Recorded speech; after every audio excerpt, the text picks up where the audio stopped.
In today's video, we're diving into two chilling cave exploration tragedies. In the first story, an explorer steps onto unstable ground and vanishes into a sudden, terrifying fall. The second tale is even more haunting. A couple, fully aware of the risks, follows a diver into a deadly underwater cave, not knowing he wasn't even certified to lead the dive. What happened next? Stick around to find out. And as always, viewer discretion is advised. On Saturday, December 14, 2024, a team of 9 experienced cave explorers gathered before dawn at the entrance of the Bueno Fonteno cave near Bergamo, Italy. Leading the group was 32-year-old speleologist Ottavia Piana. Their goal? Map uncharted sections of this vast limestone cave system. The Bueno Fonteno cave rescue mission begins here, led by expert speleologist Ottavia Piana. The Bueno Fonteno network stretched over 19 kilometers, but many chambers and tunnels remained untouched. Piana was no stranger to the risks. Just 17 months earlier, she'd been rescued from this very cave after breaking her leg. Still, she returned, determined to push deeper. This second encounter marked a turning point in the story of the Ottavia Piana cave accident. The team descended through known passages, winding through narrow corridors as temperatures held steady at 10 degrees Celsius, 50 degrees Fahrenheit. Hypothermia was a constant concern, and every move required caution. Roughly 4 kilometers in, they reached the end of the known map. Beyond this point lay complete darkness, terrain no human had walked before. Dangerous cave exploration conditions tested even the most experienced spelunkers. As they advanced, the passages tightened, the limestone walls twisted into sharp angles, and progress slowed. Each step had to be tested. The explorers moved carefully, knowing one wrong move could mean disaster. The Italian Cave Rescue 2024 would soon be triggered by a single misstep. At 4:30 p.m., disaster struck. This moment marked the critical incident of the Ottavia Piana cave rescue operation. Piana was climbing across a ledge that looked stable.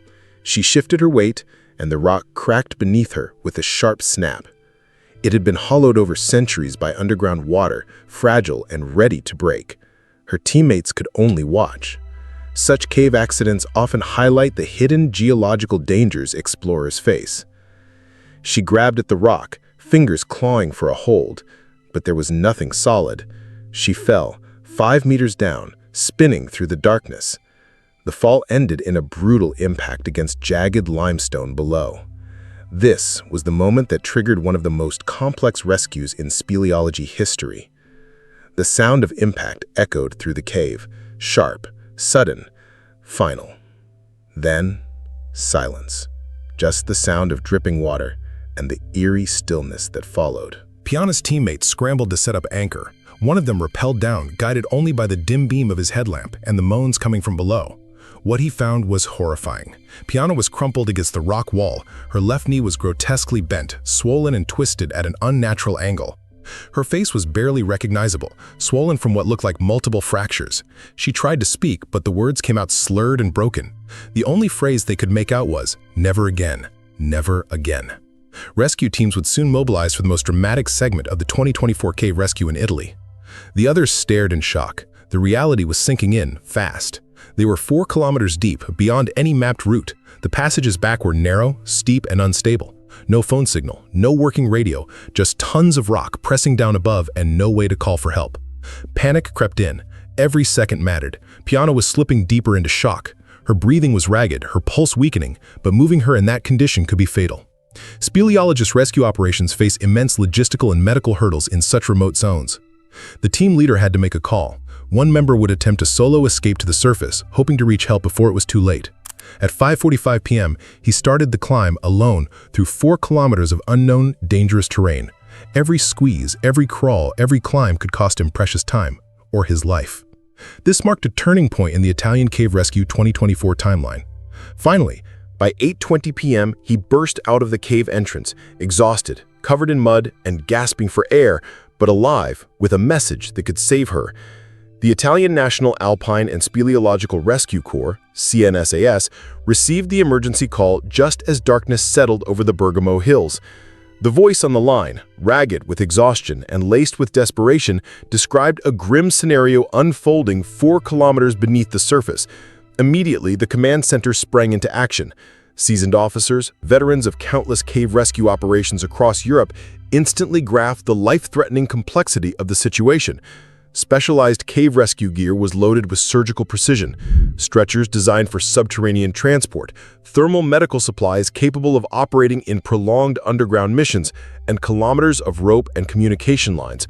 But even with all this experience, they knew every second they spent preparing was another second Piana lay broken and bleeding deep inside one of Italy's most unforgiving cave systems. The first wave of rescuers reached her at 8 a.m. on December 15th, nearly 16 hours after her brutal fall. Her condition was dire: multiple facial fractures, broken ribs, a grotesquely damaged knee, and signs of possible internal bleeding. Compounding it all was the silent, creeping danger of hypothermia, as she'd spent the night in a 10 degrees Celsius, 50-degree Fahrenheit cave chamber. With meticulous care, they stabilized her on a specialized underground stretcher, her body strapped in to protect fragile fractures and prevent further trauma during the grueling extraction. The ascent was a logistical and physical marathon. Teams of 6 worked in synchronized shifts, maneuvering the stretcher through claustrophobic passageways and vertical shafts. Every 90 minutes, they halted to assess both her condition and their own, because in cave rescue, a single slip in those tight, unforgiving spaces could spell disaster for everyone. Her consciousness drifted in and out, her breath shallow and pained, and through cracked lips and a shattered face, she repeated the same haunting words: "Never again, never again."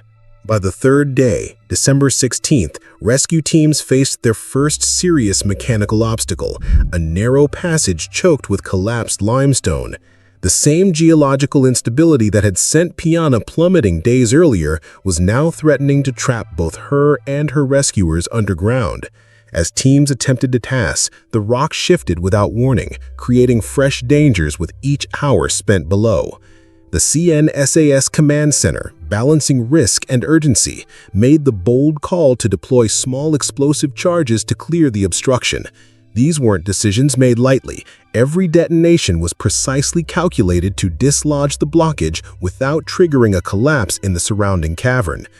But beyond the rubble lay more peril. Seepage from the cave walls had turned the narrow path into a slick, muddy slope. Slipping was no longer a possibility, it was a certainty. To combat the hazard, rescuers installed fixed rope lines along the entire passage, giving the dozens of cave rescue personnel a lifeline to guide them through the treacherous terrain. Meanwhile, Piana's condition was growing increasingly fragile. She had survived 3 full days trapped underground, but her body was beginning to fail. Despite thermal blankets, chemical heating packs, and around-the-clock monitoring, her core temperature continued to drop. The air was dense with humidity, ideal conditions for pneumonia to set in, especially with fractured ribs that made every breath a battle. The medical team issued warnings. Her time was running out. By December 17th, the situation became a race against the clock. Commanders pushed the operation into overdrive. Fresh waves of trained specialists descended into the cave, and working shifts were extended to maximize every moment of progress. The temporary telephone cable network, now stretching the full 4 kilometers, 2.5 miles underground, provided uninterrupted communication between the surface and rescue teams, critical for coordinating movement and relaying medical updates in real time. As the world above held its breath, the teams below pressed on. They worked through the night, their determination unshaken, inching closer to bringing Piana home. By Wednesday, December 18, 2024, the operation entered its final and most hopeful phase. At precisely 1:30 a.m., the rescue team reached a critical landmark, the transition point between the unmapped caverns and the charted sections of the Biferto Abyss. From here, the rescuers would be navigating through known territory, broader passages with fewer surprises and pre-positioned gear. But there was still a grueling 2 kilometers, 2.1 miles of difficult terrain between them and the surface. Thankfully, progress quickened. These mapped corridors had been previously explored, documented in detail, and fortified with supply caches during earlier stages of the rescue. Obstacles that would have delayed them in the unmapped zone had already been accounted for. The stretcher, carefully stabilized and secured, glided more smoothly now, supported by fixed anchors, pulleys, and the practiced coordination of cave rescue teams who had rehearsed these very scenarios.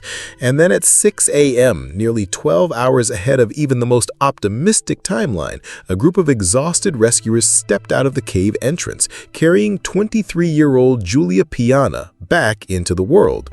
The cold mountain dawn bathed the scene in soft light as cheers and quiet tears broke the tension that had gripped the rescue site for days.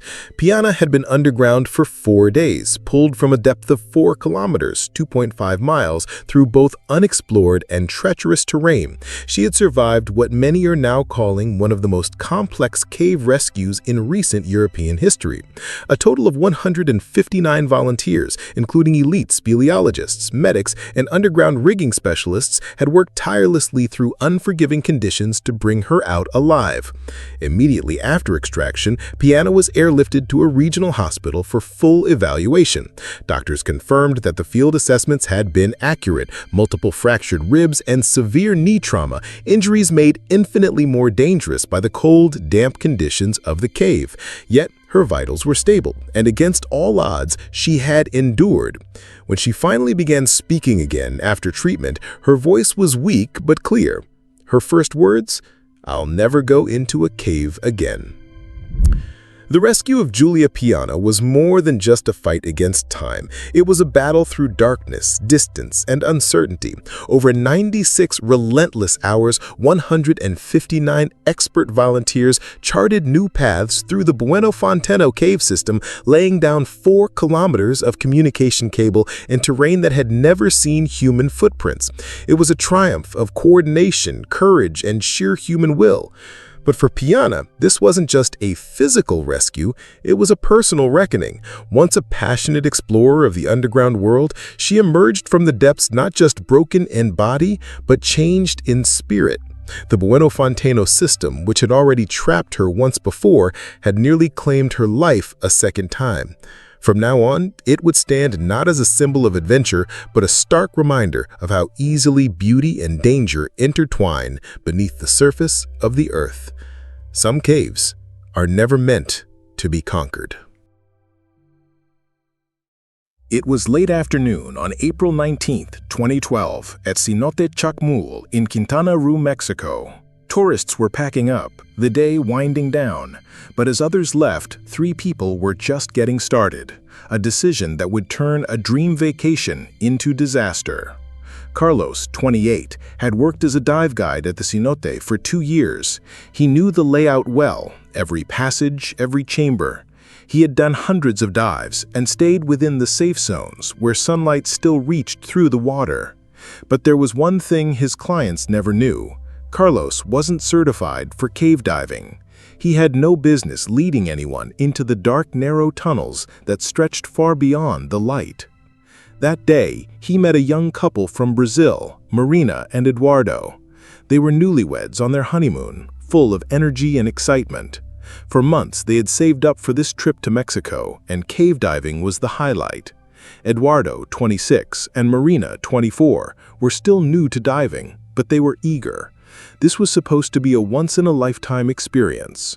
The couple had chosen a late-day dive to avoid the crowds.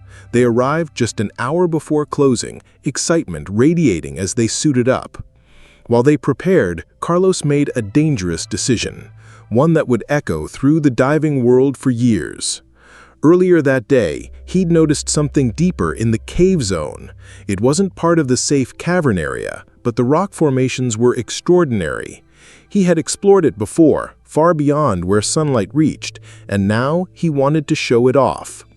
As staff began shutting down for the day, Carlos led the couple into the water. Other divers were already surfacing, their dives complete. He guided Marina and Eduardo through the first passages, pointing out jagged stalactites and sweeping limestone arches. The water was crystal clear, visibility stretching in every direction. Shafts of light pierced through, illuminating the submerged cave like an ancient cathedral. Small fish darted past, weaving through stone pillars.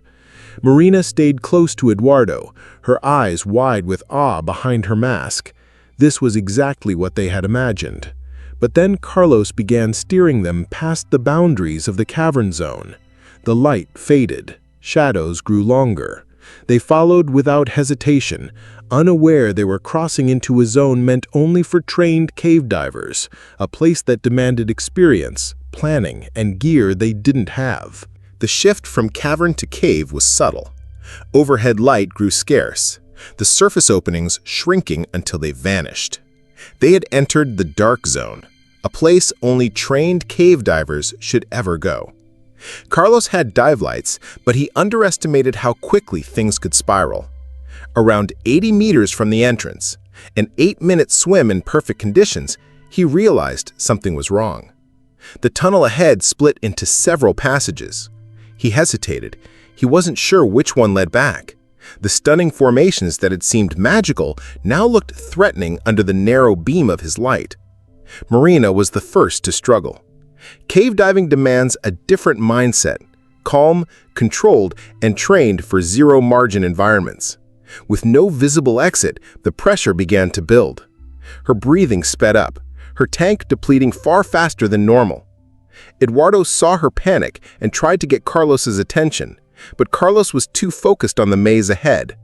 A guideline, a vital marker for navigation, floated just feet away, but in the disorienting dark, Carlos overlooked it. Marina's air ran low. She searched frantically for a way out, swimming upward only to hit solid rock. No exit, no air. Panic took over. Her movements became frantic, her mind consumed by the terror of being trapped deep underground. Seeing Marina in distress, Eduardo made a desperate choice. He tried to share his air. In open water, this might have worked, but inside a cave, with panic rising and space limited, it was nearly impossible. Now both of them were drawing from a single tank, and it was draining fast. Carlos finally grasped the gravity of the situation, but it was too late. Marina's air was gone. She inhaled water and began to drown. Eduardo clung to her, trying to pull her up, but there was no surface above, only solid rock.